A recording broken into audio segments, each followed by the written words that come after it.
এটা কি আছে এরকম সেই ভিআর যেটা হয় না এখন সেই অনেকে পরে পুরো চোখে পড়লে যেমন দেখে বুঝতে পারছি জিনিসটা কেমন হয় তো রিয়েলিস্টিক দেখানোর জন্য এটা করছে আরো। তো গাইস আপনি কিন্তু এখানে সেই ভাঁড়ের তন্দুরি চা দেখতে পাচ্ছি। তন্দুরি চা কত করে? 40, 30 টাকা করে। তুই খাবি? 30 টাকা বলছে। তো গাইস এখানে যেমন দেখছি আমরা কিন্তু আপাতত ফার্স্টে একটা নিচ্ছি, তারপর ভাবছি টেস্ট ভালো লাগলে আবার একটা নেবো। তেমন দেখছি তন্দুরি চাটা কেমন করে বানা জাস্ট কিন্তু এই তাওয়ার মধ্যে পুরো ভাঁড়গুলো গরম করে, তারপরে হাতে যেন গরম না ওই জন্য টিফিনে ধরে দিচ্ছি। আমি দেখছি ও ভাই সাহ, যেমন দেখছো ও ভাই সাহ কেমন ফুটছে জিনিসটা। তুই এবার একটু একবার রিভিউটা দে দেখি, যা লাগছে বল না সেটা বল। 30 টাকা দাম নিল সেই হিসাবে কেমন লাগছে?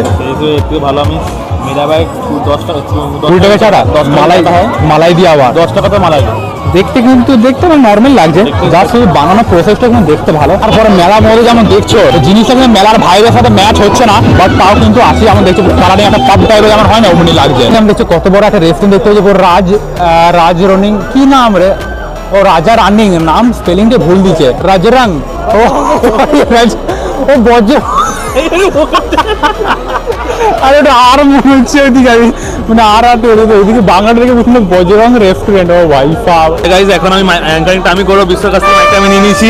এটা কি কিরকম কিলো চলছে এটা? ভিতরে কি আছে? সেখানে আমাদের নৌকাটা ও ভাই সাব এটা তেলেই চলছে না, তেলই জলের সিস্টেমটা একটা আছে ছোটবেলা আগে দেখতে জেট ভেতরে জেট আছে।